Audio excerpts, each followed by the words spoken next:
everyone, welcome to Watercolor Wednesday. I'm Bonnie Krebs, the creator of Watercolor the Art Impressions Way, and today I'm going to show you how to use one of our sets a little differently. This is actually the wooden door set. This is pretty new, and it's showing you a snowy scene. This is actually started out to be a Christmas project, and it's got all the little pieces included to do this really cute Christmas project. But these stamp sets are so versatile, and there's lots of things that you can do with them.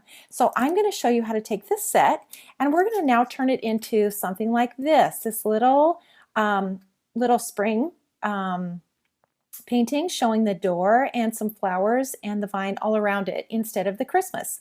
So to do that, we're going to need to add a few more things. So we're going to start out with this set, and we're going to use the basic door, so this large image here.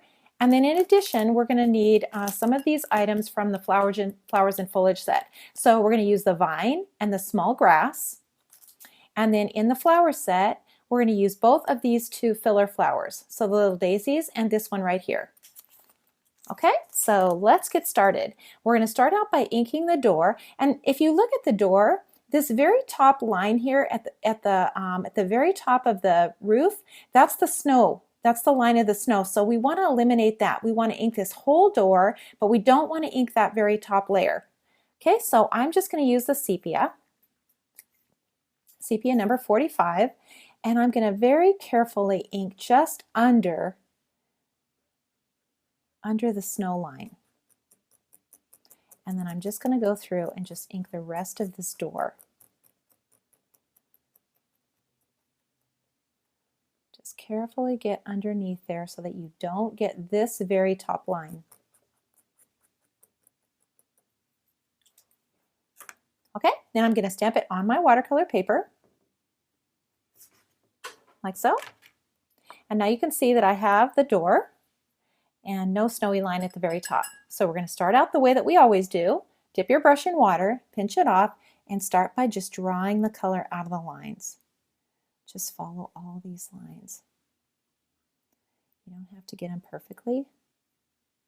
That's the great thing about this project, about this technique, is that it's so forgiving. Pull some of this color out. Be careful to leave these boards separate. Don't take your brush and just drag it along the whole area. Make sure that you just pull the color in between the lines. That will give your little boardwalk here texture and look like the boards are lifting. And we want to always avoid things looking flat. That's what we're trying to avoid always. Okay, I'm going to pull some of this color out of the little lantern. This up along here is going to be pretty dark. And I think we're about ready to go to the next step. Okay, so let's add the flowers first. And I'm going to ink the little daisy bunch. And I'm going to use this really pretty magenta color. And remember to go in a circle. 1, 2, 3, 4, 5. And let's just get a bunch of color up here. You can go more than 5, just go at least 5. And remember, in a tight little circle. And I'm just inking a couple and maybe putting a little small one down here. Now I'm going to dip my brush in water, and I'm just going to soften all these lines. Don't worry about dragging that down over the roof line. That's okay. All these lines kind of blend together anyway. I think that adds a lot to your painting when you allow the colors to just blend. So it's not, it's not that important where you get these things as that you stamp them in a repeat, because you can always kind of blend these colors together. And I think that adds a lot. Okay, so we're getting all this water on here. Blending, and remember, no brush strokes. We're just dabbing.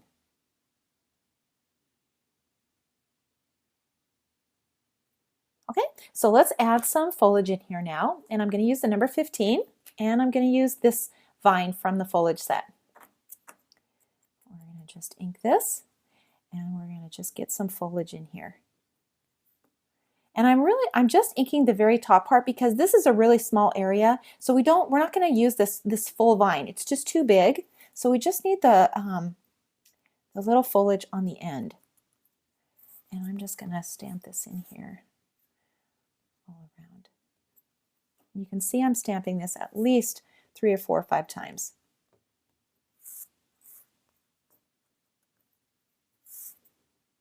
A little more up in here.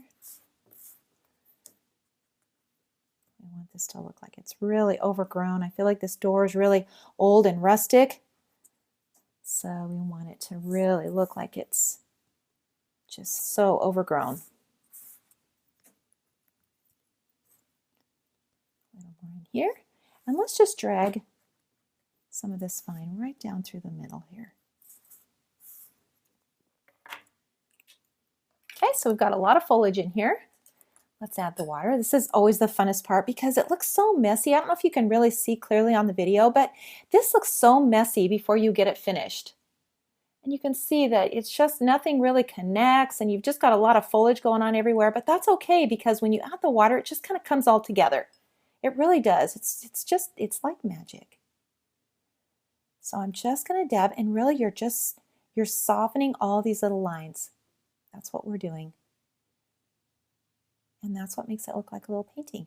And now we've got this 3-dimensional look because we've stamped it in a repeat. So I've stamped it over and over.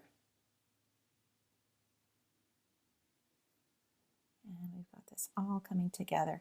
This little door is so versatile. It's so fun to use. You can change the colors up now and make it fall. So make the door really rustic with all your browns and reds, and then add some little pumpkins or some oranges and reds to your flowers. And you've got a really cute fall scene as well. Okay, and again, I'm dragging this color into the door. Okay, so we've got this area all finished. Now let's go on down to the bottom and let's add some flowers down here. So I'm using this little flower, the other filler flower from the flower set, and I'm going to ink it with the number 86, and just the top again, because I don't need this entire thing. It's too big for where I'm going to put it, so I'm just going to use the very top, about half. And again, I'm going to ink it in the repeat. 1, 2, 3, 4, 5. And let's do it again on the other side. These are just so quick to do. 1, 2, 3, 4, 5, 6. If you can get 7 or 8, even better. And then we're just going to soften all these little lines. You're just softening them. You really don't want to lose the integrity of the stamp, but remember, it's just the idea of things, so we don't want really harsh lines. So we're just softening everything, and let the lights just fade out.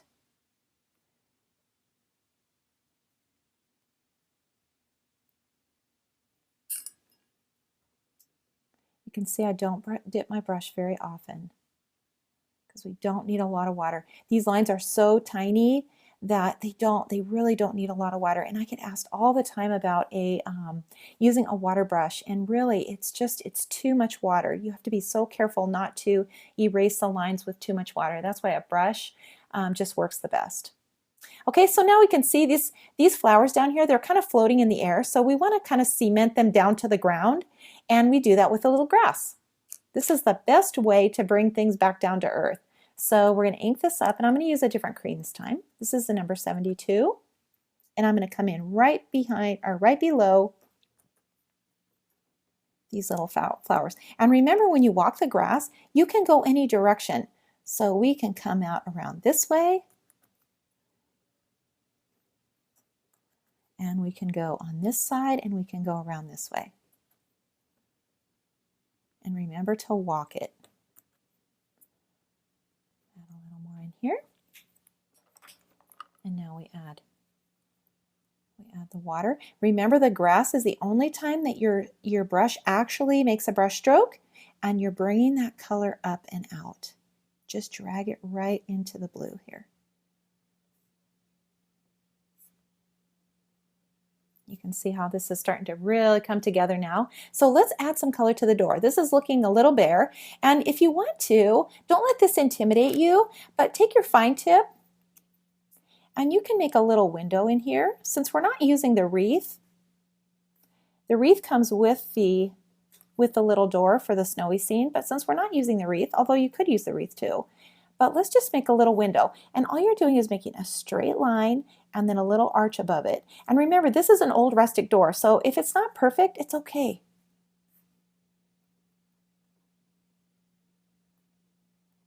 Let's really darken this doorknob in here. And then let's come back to this window and just drag this color out. So you can see, I don't know if you can see really close, I made 2 lines inside the window. So I drew the window and then I made another line inside, and that's where I'm adding the water. So I'm kind of softening these lines. And let's grab a little of this blue from the palette. So this is the number 86, and I just scribbled it on my palette. See, like this? And let's add a little color just with the brush to the window. And while we're at it, we can add some color to the little lantern. Let's put some up under here for a shadow. This door is, it's sort of white, but it's a rustic white, so we can add a lot of color to it. You'll get braver and braver, I promise, the more that you do this. Just mix your colors all together.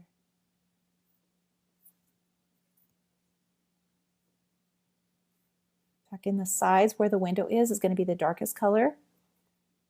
This under here, be really dark under the door. Up in here. And underneath all of this foliage is a shadow. So you can take your blue and just sort of go underneath all of this.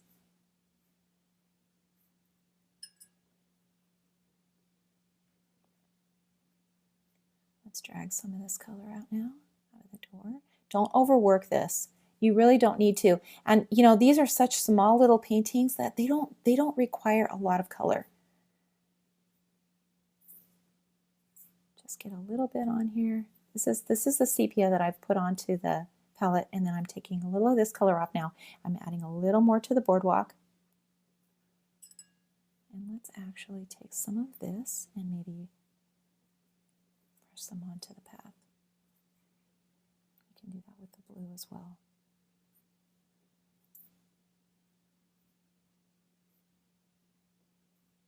Just building up this color. This under the overhang here, this would be really dark. And if you look outside, even if the structure is white, look outside and see how dark the shadows really are underneath there. They're really dark. The darker they are, the further this goes back inside. So that's going to give you more and more dimension.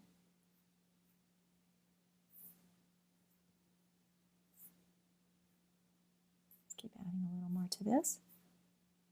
You can add some glitter, a little sparkle. That adds a lot too.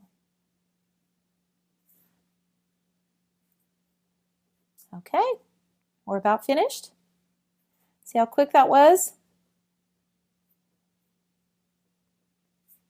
Don't forget to sign and date.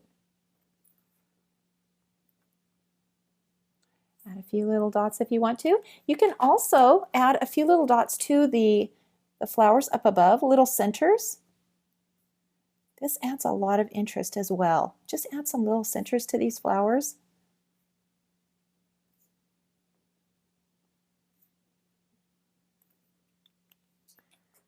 There we go. And don't forget to put it in a frame. People would love to have a gift like this. Make a little card that matches, and you have the perfect gift for someone. Thanks so much for watching.